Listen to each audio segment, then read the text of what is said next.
Hello, everybody. Welcome to the Indie Show. I'm your host, Joey Vitale. So, Indie Show is brought to you by Indie Law. This show really is about bringing on different types of experts so that creatives can understand that there's a lot of moving parts when it comes to having a thriving business. And today I'm so excited to bring on my friend and mentor, really, Loren Harris. Loren is a motivational speaker. He's one of the most motivational people I've frankly ever met. And he's also now an author who's an Amazon bestseller. So, Loren, I want to kind of get into a little bit about kind of how we met. But before I do that, can you explain a little bit more about what you do, what your typical pitch is when someone asks what you do? That's a good one. Well, first of all, good morning, everybody. How are you? So happy to be here with you guys. And I love Joy. And any friend of Joy's is a friend of mine. So we're all friends. What I do is, and that's a really good question. I share with people things that I've learned to be true. I show people how I used a formula to summon the courage every day needed to work within the process that drives me directly to my goals. I show people how important it is to realize that we've already lived the hard part, and to turn and look over our shoulders to the life we've already lived is difficult for a lot of us. But once we figure out how to do that, there's so many solutions and answers to question marks found within there, because it's always, how am I going to, how? And I firmly believe that the how is found in the healing. So I'll leave it at that for now. The how is found in the healing. Can you talk a little bit about what that means for you, Loren? Sure. With my experience, it began for me, my first pit moment, if you will, was 9, when my life literally changed overnight. When I thought I was one person. I'd been known as Larry Dixon since birth, and had been in the same house with the same people, looking at them thinking they were my family like every other kid. And then from one Wednesday to the next, my mom dropped dead on the floor. I found out that 3 days later that I wasn't really their child. I was not even legally adopted. It was more of a backdoor deal between two women, that now you're going to become, or you already are, a ward of the state, and your name is Loren. So everything changed for me relatively overnight. But that was the beginning for me, and that took me off into a world of wonder. Back at the time when it was happening, of course, I didn't understand it, but there was something with me there that was comforting me and somehow telling me that one day this would all make sense. Mm-hmm. And I'm very grateful that one day is now. So it was worth it, everything that I've gone through. And this is what I really feel is important to share with other people, is that it's all about living authentically.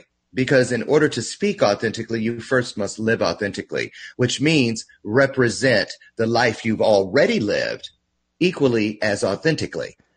You can't change it, leave things out, add things to it. Yep. Serve it up the way it was served to you, and watch what happens. I call it cutting and pasting. Well, and I love it. If you guys are kind of liking the way that Loren is talking about this, I highly encourage you to follow him on Facebook, because he does these bathrobe moments, I think, every weekday morning. Mm-hmm. And it's inspirational stuff just like this. So I want to talk a little bit about how I met Loren and why I'm so excited to bring him on. I guess it was maybe like September, October of last year, Loren. I was living temporarily in Naperville, kind of outside of Chicago, with some family, and had just started this idea of creating my own law firm. Found out that the local library had almost like a co-working space where business owners could come in and chat. And I went to my first meeting, and it was kind of like a typical, what you would think of a space like that, kind of a roundtable discussion. And if I remember correctly, Loren, you came in like a little late, like maybe Probably 1 or 2 minutes, and it was early. A lot of people were trickling late, but you just had this energy about you, and I was kind of quiet because I was new in the group and I was trying to study people, and I could see you just listening intently to what was going on. And you were kind of letting the conversation happen. People were talking about, needing SEO help or help with their website. And you kind of shook the conversation eventually. You kind of spoke up and you were like, you guys, here's what's going on in my life recently. Yeah. And you said, look, like last night I hopped on LinkedIn and I was on there for all night trying to create connections, and some pretty powerful stuff happened because of it. Mm-hmm. And can you remind me, Loren, was it it was a connection to like a public policy initiative? It was, here's what happened. Yeah. I had been really not paying much attention to LinkedIn. I was concentrating because remember, I had just started in August. So, Yep. I'm changing the vibe on my personal page. I started a public profile page, websites up, all these different things. And so I'm looking for ways at this point to do what I call cross-pollination, where I want to somehow move the few people I have on one platform of social media over to the others. So LinkedIn for me had always seemed like the kind of the rolling resume kind of place. Yep. But yeah, so I was like, And when you start looking at connections, I had learned very quickly that you really have to go up the food chain on there. And so you have to take time to read within and say like, cause I used to be like, connect, just picking any old body. Well, that had changed. And that night I went through and I was at maybe level 3 where all of a sudden some of the people that had said, okay, I'll be friends with you. I'll connect with you on LinkedIn. Now I'm looking at, because now I have access to their 500 plus connections. I'm really looking closely at who their friends are, because like-minded people oftentimes generate like-minded people in their lives.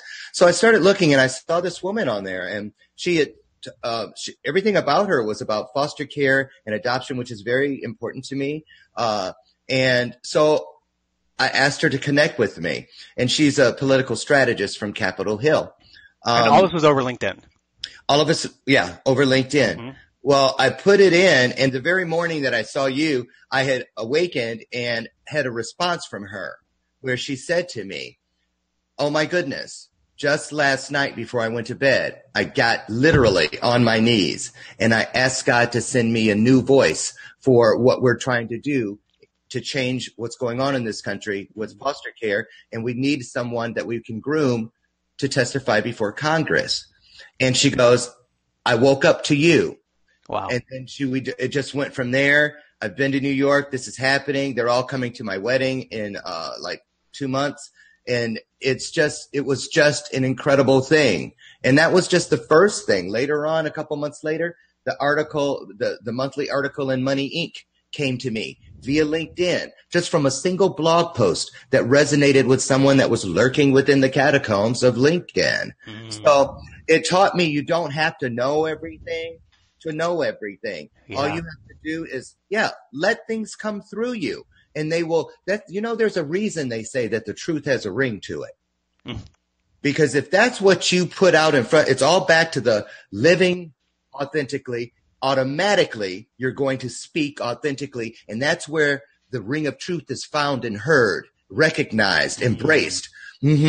So the law of attraction, that's when that starter pistol for the law of attraction really takes off, in my opinion, because right then and there, people are listening and they hear it and they automatically are drawn. Yeah.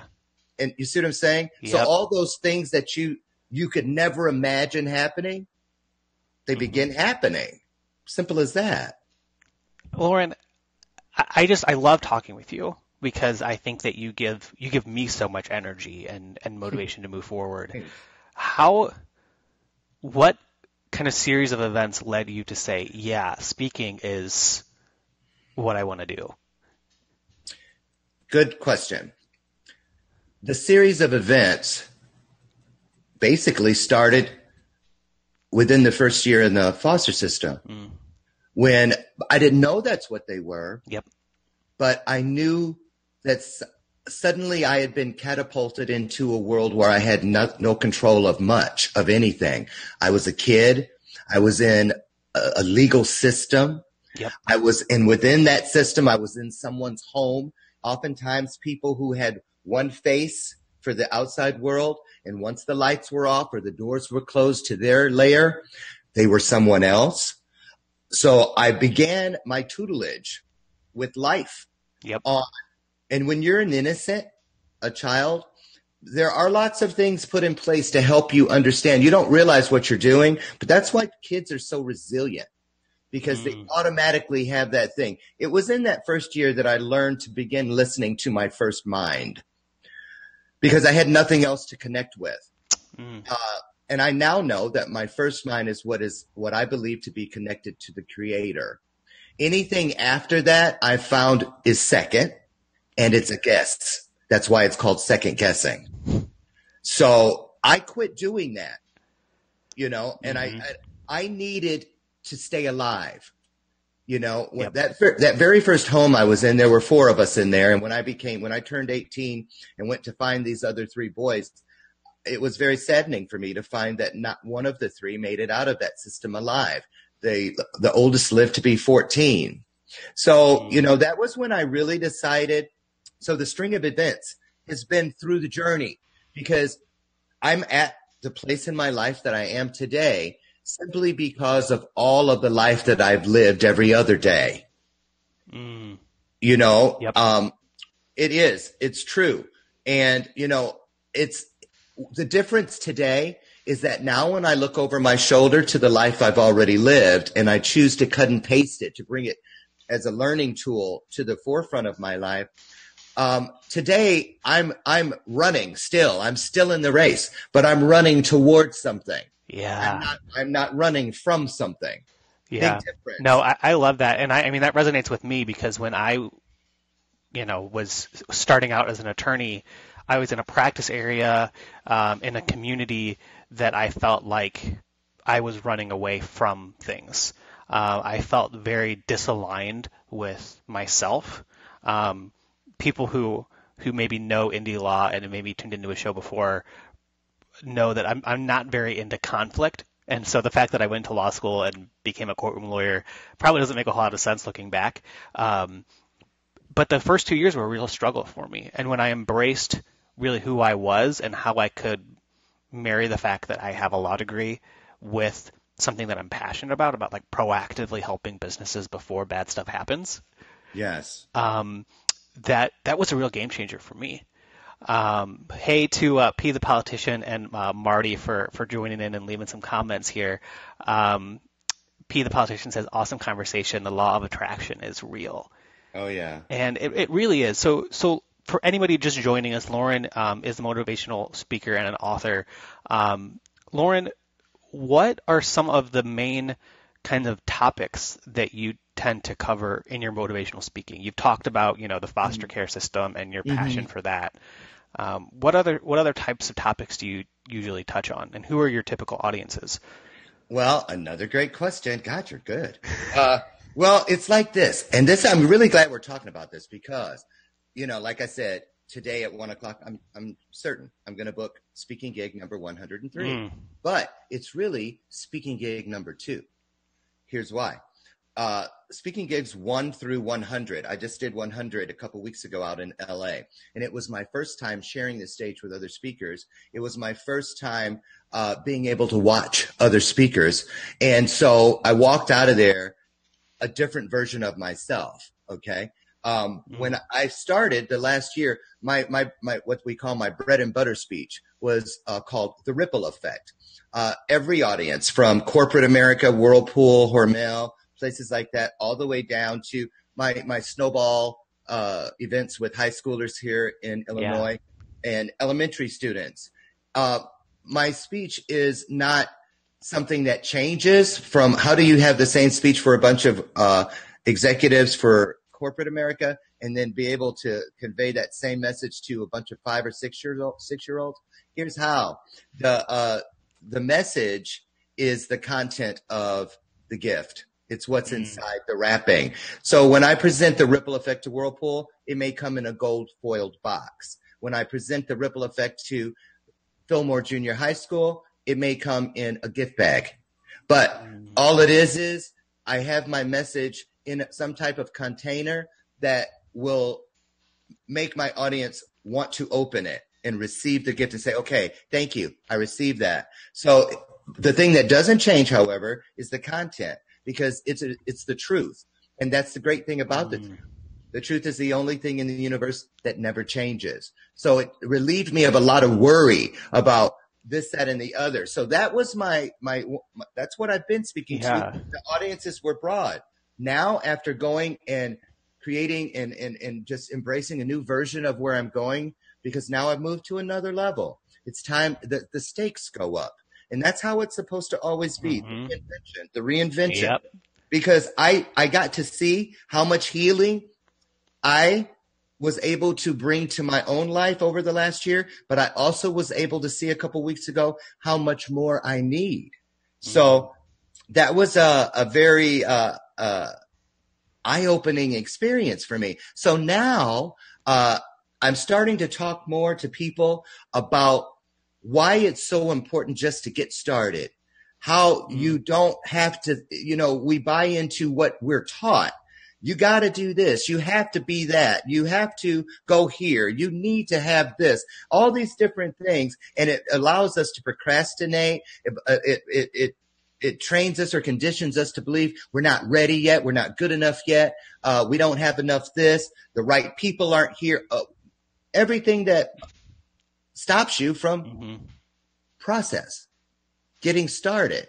So I'm kind of changing a little bit of what I'm going to be talking to people this next year about is really the part about where is the dynamic element, the sheen. I'm going to talk about this a little later. I have a feeling, but I felt I needed to grow my glow.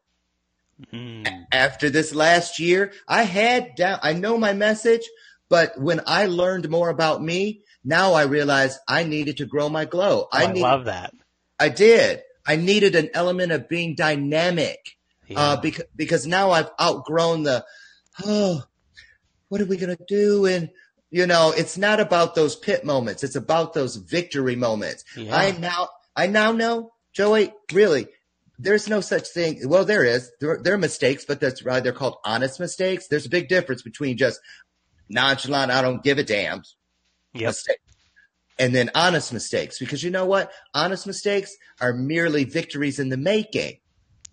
You see? Right. I mean, right. So everything has changed. So I'm hyped now. I'm so excited. I'm so on fire.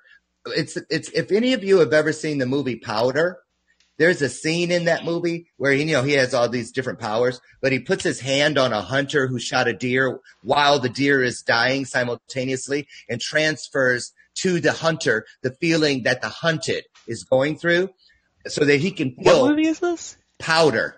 I've never heard of it. Oh, you got to get it. You're a youngster. It's probably the first time. Yeah, but those oldie but goodies, you AARPers out there like me, know about Powder. But it's like this. I tell people all the time, you get to a place in your life where you want for people around you. Sometimes you want for them more than they want for themselves, or you want what they want, but you want it more than they do. And because when like-minded people come together, we're afforded a brief glimpse into each other's greatness. And I tell you this because here's the new thing for me. My goal this year is for every person I meet, I want you to understand when I talk about 103 this or this with Congress or the books or the online, all the wonderful blessings that have come into my life. One thing I don't want is for you to stargaze. I don't want you, and I don't want to be a stargazer. It's not that we're watching each other's stories. When we sit in the front row seats of each other's lives, we are within each other's stories. So it means that we're co-stars. I have watched you do what you do every day, and it has helped me do what I do every day because we were like-minded. We were brought together. Yep. And vice versa. Yeah. Yeah. We've both been following each other's journeys. And you're right. I think that there's something about kind of just collaboratively following each other on their paths to where they're going that is so helpful. And yes, like you said, like the truth is so powerful. I recently posted a quote on Instagram and Facebook that said, "The truth will set you free, but first it will piss you off." Yeah. And I think there's a lot of truth to that as well. So when when you speak, do you feel like there's a certain point in motivational speaking where you have to kind of confront a discomfort in your audience, or is that kind of a step in getting them to have a change of heart, as whether they're a reader or an audience member? Is that kind of part of what you do, is to get them to change their opinion or learn something new that is kind of challenging one of their worldviews? Yeah, it's a combination because when you're speaking from a motivational standpoint, what you're really doing is reminding people of something they most likely already have heard or know. But then when you add the inspirational aspect of Yep. speaking, this is when you give them something to think about that they may have never heard or never have considered. It's a new light bulb moment. Aha. And so I don't go into it with expectations for them. Because my birth mother told me, excuse me, my hay fever's been horrible the last week. Ugh. So I took my stuff before it started. So if I fall asleep, it's that whatever it is they gave me. But listen, my birth mother told me, I think in the first week that I met her, she said, "There's something I want to tell you I'm concerned about with you." And she goes, "You have such high expectations for others. I think I don't want you to end up a very lonely, sad old man one day because so many people will have let you down." And I had a real issue with that because it was like, well, how do you not want the best for others? You see, but she had a point. It's like what's helped me with that is to adapt what I call the Johnny Appleseed mentality. It keeps me humble because I don't need the immediate feedback. Oh my God, Loren, what you said changed my life. Oh, I can't wait to. No, I just, you know what? You throw the seeds of opportunity into the air above where you live, which does create a ripple effect. People always talk about stones, creating a road. Throw this rock into the water, but even a seed, and the wind will carry it to wherever it is. It'll land in fertile ground somewhere. It's up to that farmer, that gardener, to pull the weeds, to make sure it doesn't get choked out, to water it and nurture it with their process so that it has a chance to germinate. I can't make anything happen for someone that they first don't want to happen themselves. I can't feed others unless I first have fed myself. So it's all back to that hands-off mentality where I don't expect anything other than the truth to find its mark, which is a universal promise. So it relieves me of a lot of the things that could take me off point. Right. You see what I'm saying? And I really believe that's been a key to my momentum, constantly moving forward. You heard me say at the beginning how important it is to me to work and focus on my process. Right. And I'm going to show you something here that I think might help your audience understand what I'm saying with that. So let's see it. Okay. This is a new thing. And for those people, and when you're thinking, well, where does speaking, you don't have to be trying to be a speaker who speaks for a living like I do. You can be a person who owns your own business, has your own dream, has your own message and voice, but you're speaking towards more business. Yes. And all of us, whether it's advocacy work, community service, just in the way that you raise your family and you want them to live authentically, whatever it is, every place you go is your stage. Every person you encounter is your audience. So your message is always being heard in one form or another. So it should be consistent. When we work for other people and we can't get out of there, it's because we spend our lives, and this is my little visual, it's like this. You spend your life riding on one of these, putting out everyone else's fires, putting yourself at the back of the line. Every time it's time for you to sit down and journal or just relax or do that thing that helps build your dream, here comes, and you get called away to go do what it is. And then between that aspect, there's this. We got to climb the ladder. You got to go up these rungs. You got to do all this. And then hopefully you'll get up here and somebody will die on time so that you can move into that space, or you got to wait until they finally, retire. Okay. Mm-hmm. So it's all about climbing the ladder. Well, this last year, because it was my dream that I was building, I started like this because all I had been doing when I had this mindset, all I did was read books about speaking. Right. Try to hop on a free webinar, which I signed up for 20 and maybe caught one. I'd never show up for them. I was procrastinating, whether I saw it as that or not, because I was looking down and going, oh, how far have I come? Oh my God. So think about this. If you're climbing the ladder, even if you're making progress, if you're constantly looking down, you're in jeopardy of creating vertigo. What did they tell you? The higher you go, don't look down. Yep. Don't look down because you might fall. Yep. Right. But then also, if you're only here and you're constantly looking up, you're going to get a crook in your neck. And no matter where you're at on here, you got your hands on the rungs. Your feet are also on the ladder. So your feet can go nowhere but on the ladder. You're locked on the ladder. And I talked to some people who do roofing and that kind of stuff that are always on ladders, and I confirmed it because they said, well, you can't see beyond your boots. You can't look past because you can't. And if you try to go back to see what's underneath you on the ladder, you're going to pull the ladder away from whatever's holding it up, and that's over too. And then you can't see above you beyond what's right above you. So you don't know, well, how much further? You see what I'm saying? So it's like, oh my God, what? And you're trapped in the middle. What I did this last year was I chose to not let go of my ladder or abandon it. I chose to look at it like this. So I turned my ladder this way, and I still hold on to my 2 rungs. But now all the things that I wonder, why am I doing this so soon? Or when is this going to come? I'm trying to build my audience. Why do I have to write this or do that? Now I know that when I have an insight I wake up with and I put it on Facebook, a 2-liner, little did I know that 4 months later, that was going to be a subtitle to a book. Little did I know it was going to be a quote on one of the opening chapters of a book, or it was going to turn into a podcast, or it was going to turn into a speech title.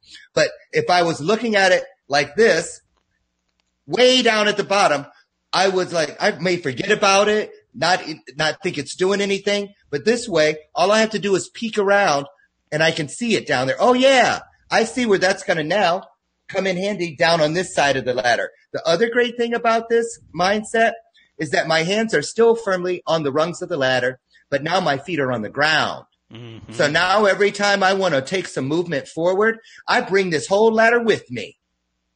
I bring everything I've built to the left and everything I'm building to the right along with me, because this way it's all about my process, not the goal. When you look at the goal, it's up here, jumping up here on the top. I made it. Well, you know what? When I look down the road now, I can see, wow, I didn't think that was going to do anything, because the real blessings in my life are not the ones I wrote down as goals. They're the things that, because of living and speaking authentically, took me directly to my goal and beyond it. And that's when it gets really, really beautiful. Every question mark becomes an answer. Everything that looks like one way.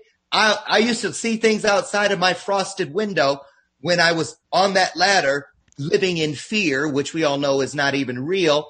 I would just like, is that a monster on the outside of that window? Now, because of this mindset of looking to my left and right, I used my hand of trust.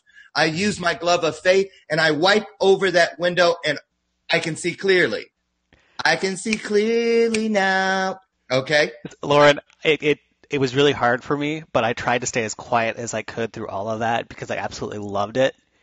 And I wanted to let all of that just kind of speak for itself, and I hope to kind of package what you just said into a separate video that we can promote because it was awesome. I think that's such a powerful metaphor and so helpful to think about things in that way, like turning that ladder horizontally and focusing on the process instead of the goals. Yes. Absolutely love it. And I think that brings us into a really great next stage of the conversation, which Okay. is if you are a business owner that's not a motivational speaker, what lessons can you learn from the motivational speaking space to help Ah, you sell your good or your service? What tips do you have for how to connect better with your target buyer? great. That's a great question. It's like this. All you have to do is imagine, what if you were a minister? If you were a minister, you see what I'm saying? If you're living and speaking authentically, all eyes are on them. Did you see Reverend so-and-so coming out of that strip club? You see what I mean? They may have been going in there to give last rites to somebody that fell off a pole. You just don't know. But people are always watching you. Mm, You know what I'm saying? So the thing about it is, if you start with your message is why you are a creative. It's why you had to get off this ladder yep. of, of this and do it your way because you see it different than everyone else. So your message is like, that's why a good speech for a motivational speaker, you have a 60, you have a 45 or a 50, you have a 30, you have a 20, you have a 10, and you have your elevator pitch. It's all the same. All it is you never know who you're going to be sitting next to Yep. at the bar at the airport or in the seat on the plane or in the grocery line. And like I said, as your own boss, as you being the entrepreneur, you are at the ready. You need to be at the ready at all times Yep. to speak your way to more business. If people say, what do you do? I build my dream and through my dream, I help others build their dreams. Really? How do you do that? Yep. I do it by this or that. I mean, if you have a product and someone says, what do you make? I create happiness. I create, a way for people to spend better time, more quality time with their families. Or you really have to look, what are you really doing? I'm feeding families. I Mm, feed families for a living. Because it's never just the outside thing yep. because you already have the product. But think about it.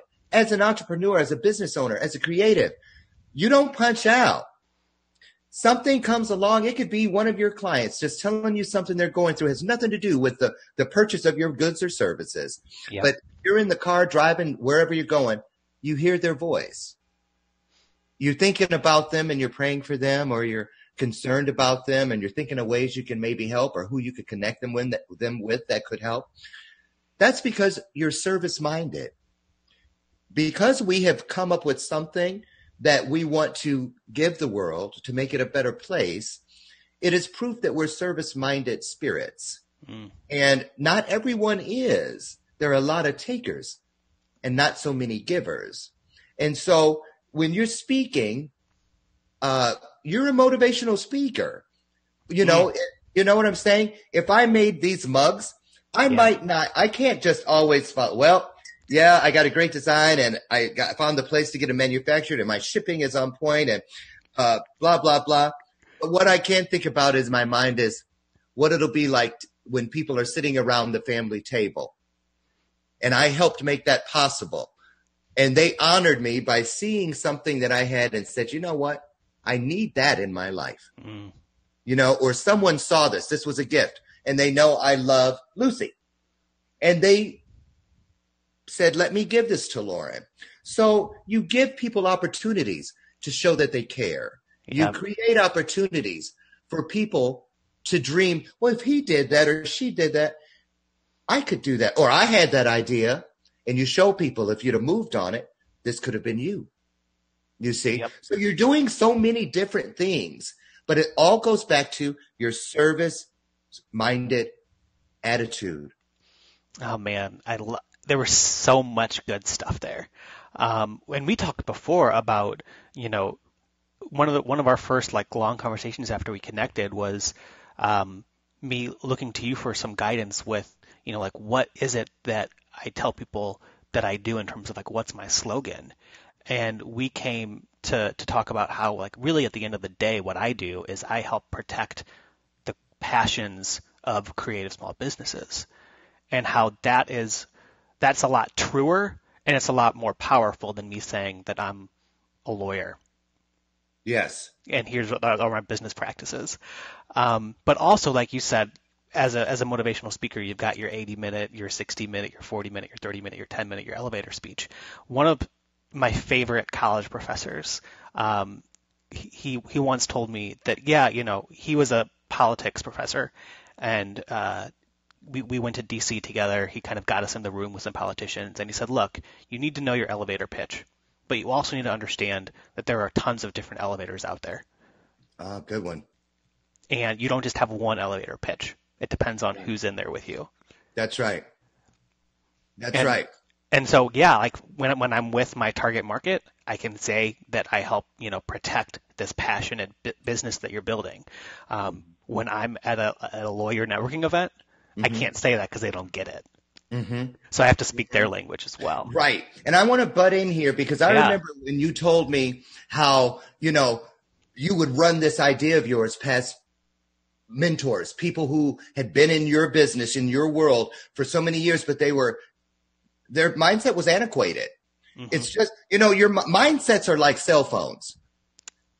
They need to change with the times. Yep.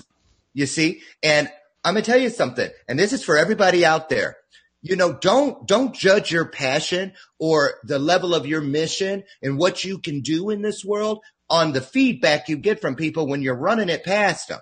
You got to understand, you may have something in a way that's never been here. And I know because I lived this literally when I was 26 and I had an idea for a company that did apologies for people. I ran around the building I lived in Hollywood, and I was like, hey, if I told you I was going to start a company to apologize for people and I was going to call it Apology Accepted, what would you say?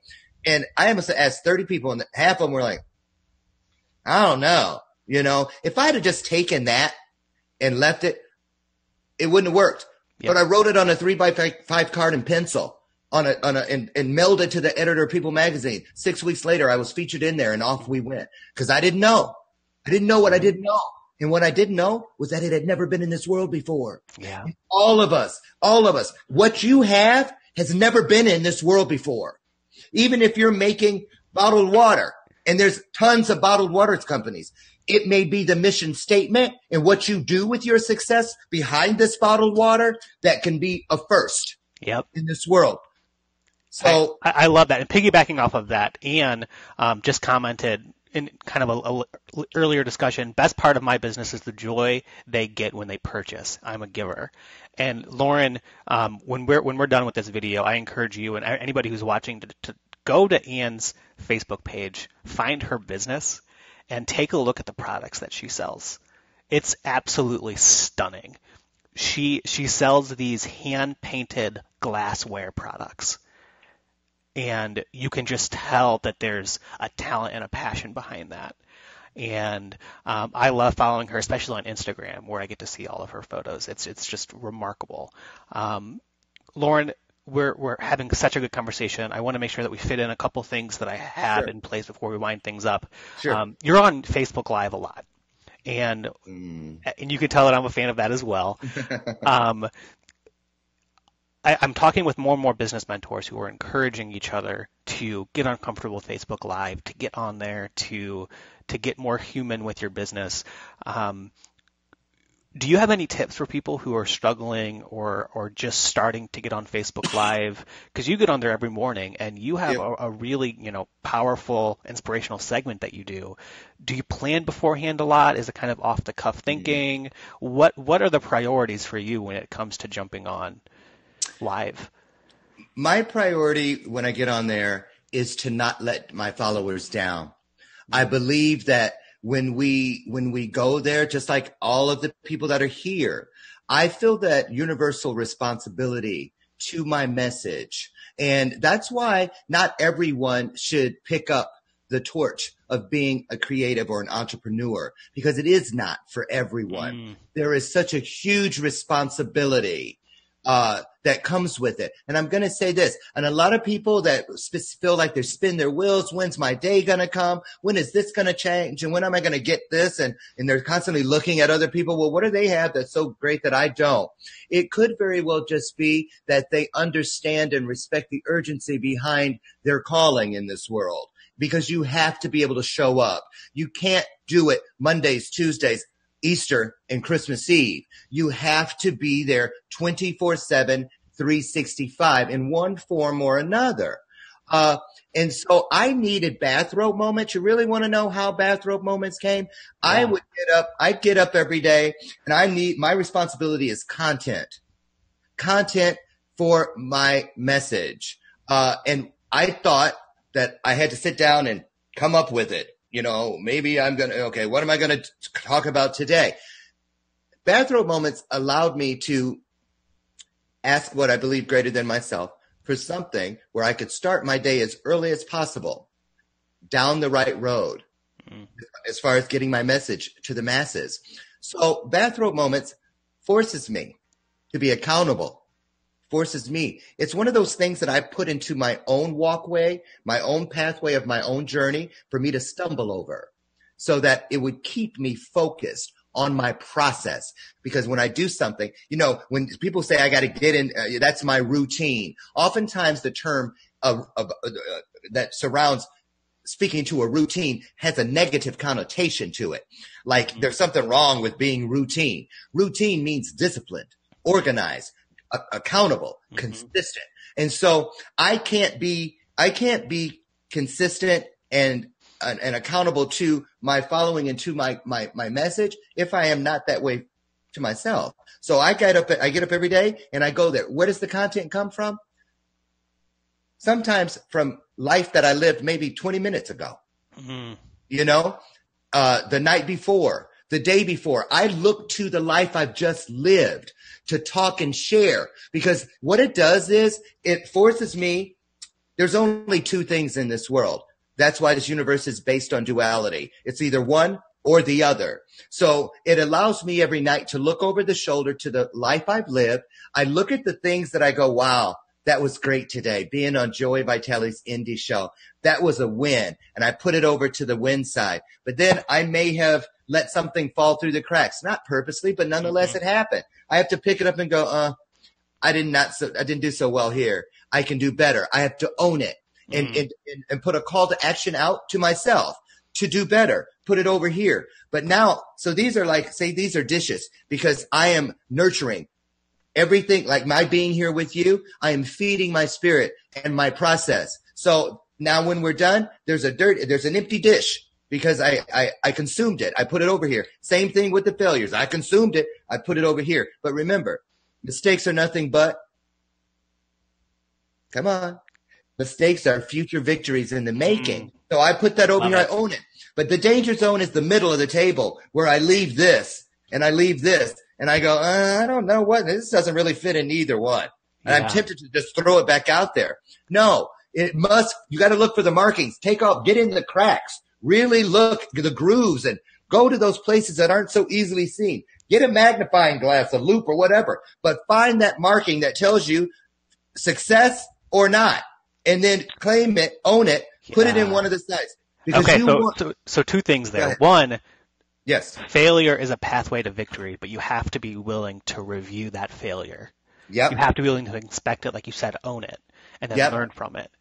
And what I love about what you're saying is I think some people could look at what you're doing and say, well, Loren's kind of got it easy because he's a motivational speaker. So all he has to do is hop live on be himself, be his motivational self, and he's selling his business.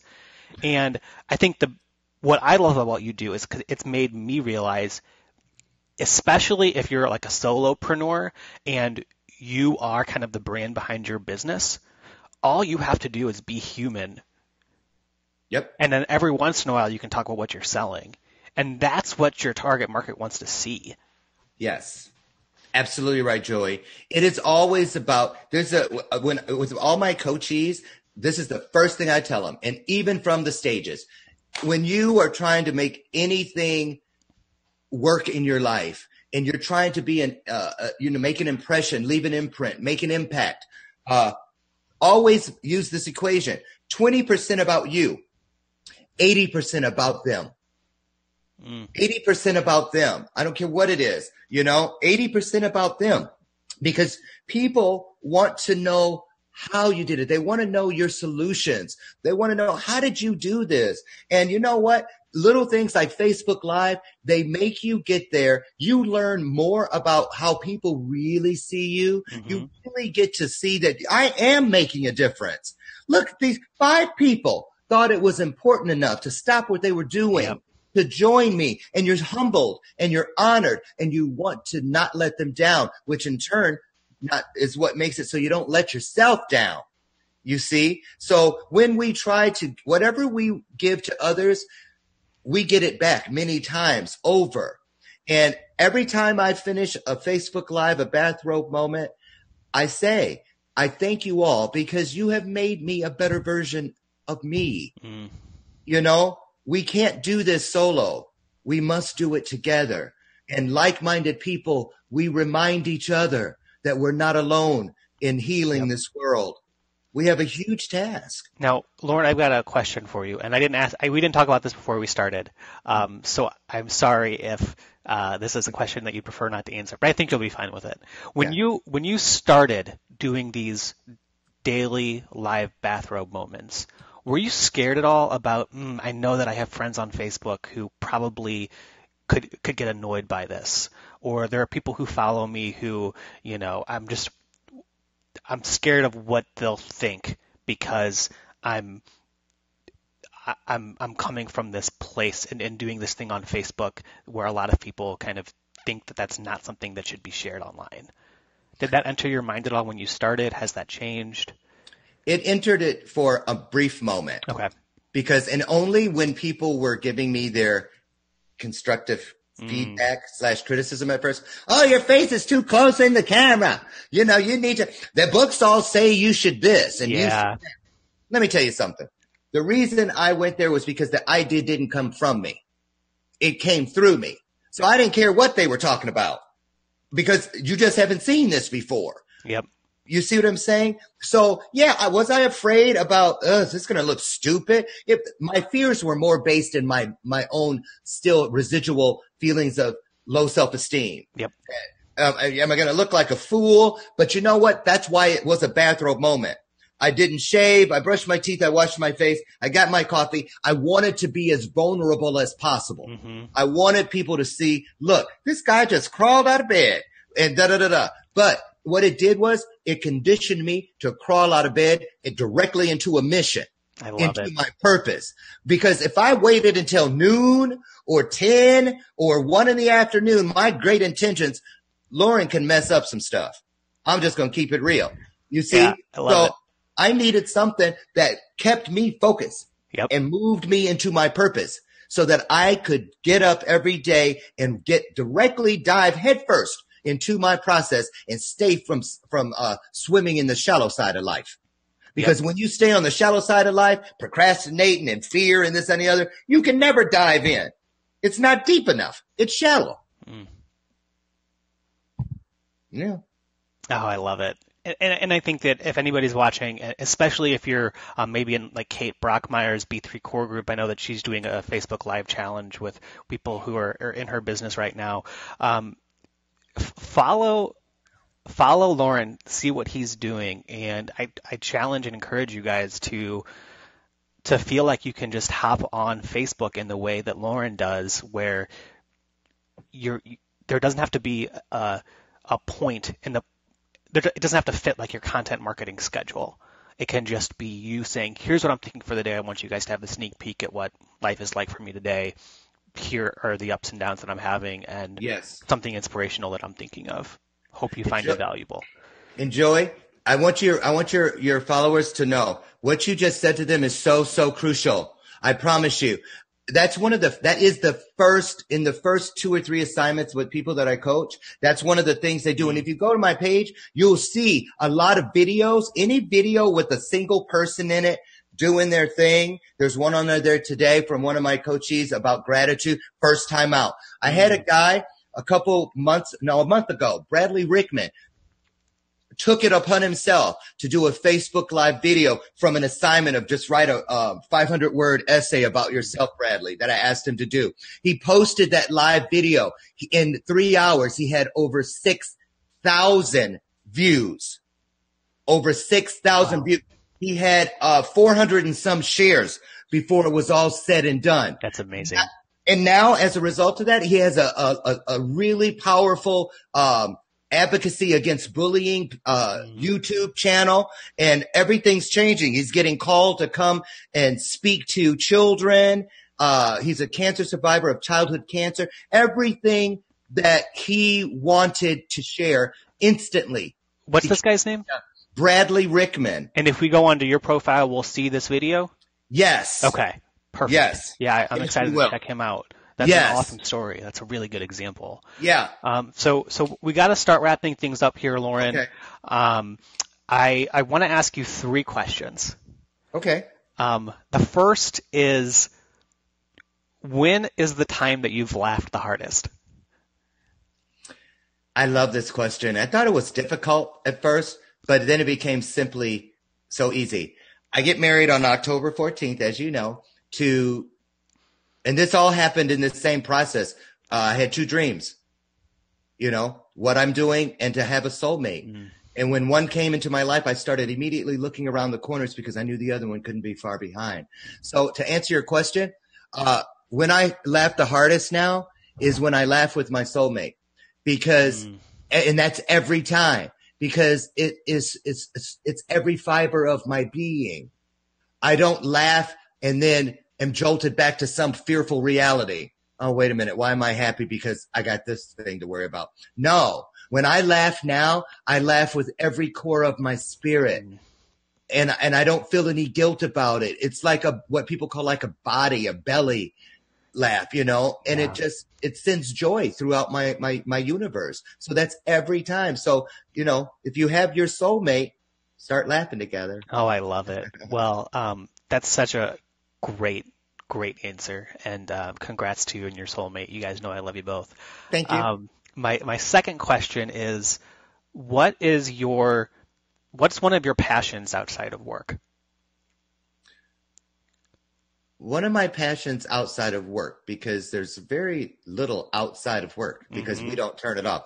But I would say is reading beautiful books because of their beautiful message or messages. Talking like novels, nonfiction. What's your go-to on that? It could, I have a lot of motivational things, not motivational things, but anything that speaks to me about how I can be a better me, or it turns a light bulb on, and it's that 2 millimeter rule that Anthony Robbins talks about. Something that can create a little something can create a lot of change. Yep. It can be a beautiful nonfiction book, Eat, Love, Pray. It could be real. That kind of book just really moved me. When I say books, I guess I should say anything, because I love reading blogs. And for your people that write blogs, I love blogs because people get really real in there. Yeah.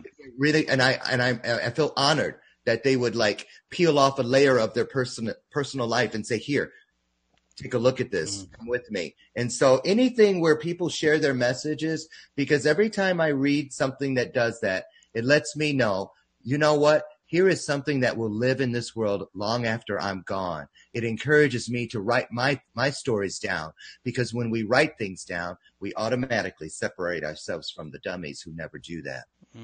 Yeah, I mean, and I'm realizing that too right now, that just the power of taking the time to actually write stuff down, whether it's goals or tasks. And I'm a big tech guy, as you can kind of see here. I love my technology. Really? But turning back to just a pen and paper and actually writing stuff out has been so helpful in keeping me focused. Absolutely.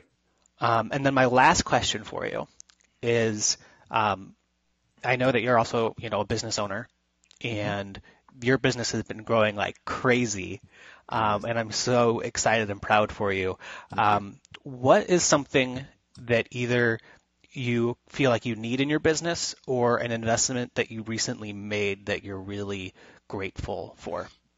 Excuse me. And I recently did it. And when I did it this year, I found the process a lot less daunting than last year. And what I'm speaking about is my coaching. Because in order for me to be able to coach someone, I knew I needed to be coached. Yep. So even if you're just a business person, you're not just somebody like us trying to be a speaker or whatever, no matter what you're doing in your life, find a mentor or two. Find like-minded people. Get yourself to a mastermind. Start a mastermind. Have a dinner party where like-minded people, you sit around a candlelit table and you ask each other about what quote has affected your life the most, or something like that. And so I recently invested a lot of money into a really great coach for this next season of my life. And I didn't hem and haw like I did a year ago. Did I or not? Because you know what? I just remembered that I tell people you can't feed the world, or you can't feed the masses unless you're feeding yourself. Yep. And so now I've realized I'm living a layer of my life even more authentically than it was a year ago. So it was a great way to go back and take a look at my own growth. And so I want this, and I love what I do so passionately that it was a no-brainer to get out and take my coaching to the next level. And it was nice for me to ascertain that I had outgrown what the first coach could offer me. And they said, yes, you've outgrown me. It's time for you to go. So I say, like you heard me say earlier, I need to grow my glow. Well, I love that phrase. And I love that your previous coach was honest and transparent enough to say that you have outgrown what I can give you, because I think that frankly, the coaching market right now is saturated. It is. And I think one of the toxic things about that space, and Kate Brockmeyer, who's one of my coaches and mentors, tells me this all the time, if you're looking for like a step-up coach, always try and find somebody who is willing to admit that they're trying to take you to a place, but their goal for you is for you to graduate from needing their services. Yep. And it's not something where the goal is for you to always be dependent on what they teach, because it's like the whole, Star Wars Jedi mentorship thing, where over time you become the master and you don't need that as much anymore. Right. And so I think that that's awesome that you're maturing, that you're growing. Do you have the ability to share who your new coach is? Sure. Oh, I'm honored to. Great. I have the world's best coach right now. I'm not kidding. Her name is Sarah Victory. Ooh. I know. Is that really her last name? That's really her last name. Oh my gosh. Victory Companies. Yes. And I'm going to tell you, I love this woman. I love this woman because one of the first things she said to me was, people don't pick Sarah Victory. Sarah Victory picks them. You see what I mean? She chooses them because she is just so vested in seeing you. She looks at you like this. And when she first meets you, because she's looking in there, and it's so nice to be seen, and she's the kind of person who, and you know what? And here's another thing. Every coach should have a coach. So when you're looking for a coach, find out who's coaching them. Yep. Because you don't want somebody who thinks they already know everything. Yep. You see what I mean? You're going to get antiquated, out of date, every kind of stuff, but maybe what you're looking for. Yep. So, Sarah Victory. So happy to be on board with her. Oh, man. Oh, that's awesome. Yeah. She's on my page. So great. So say hi to her. Yeah. Great. Will do. Well, I think that's everything we have for you. We're just approaching the hour mark. Loren, this has been fantastic. Thank you. I'm so excited to continue to share this video. There were so many golden nuggets in here, and thanks to my new assistant, Caitlin Allen. A little shout out to Caitlin. She's going to help me with repackaging certain highlights of this video, so that people who can't dedicate a whole hour to watching it can at least see some of the highlight clips. And I'll share those with you too, Loren. Thank you. But I'm super, super excited for having you on. Hope we can do it again soon. And man, we gotta meet up in person again. So Yes. you don't live too far away. No. I'm actually in the city tonight for an awards gala with one of my coaches. Oh, great. So I come down there all the time. We'll hook Okay. up. Yeah, we will. All right. Well, Yeah. that's it for you guys. I'm going to end the live show now, and I'll see you guys next week. Love you guys.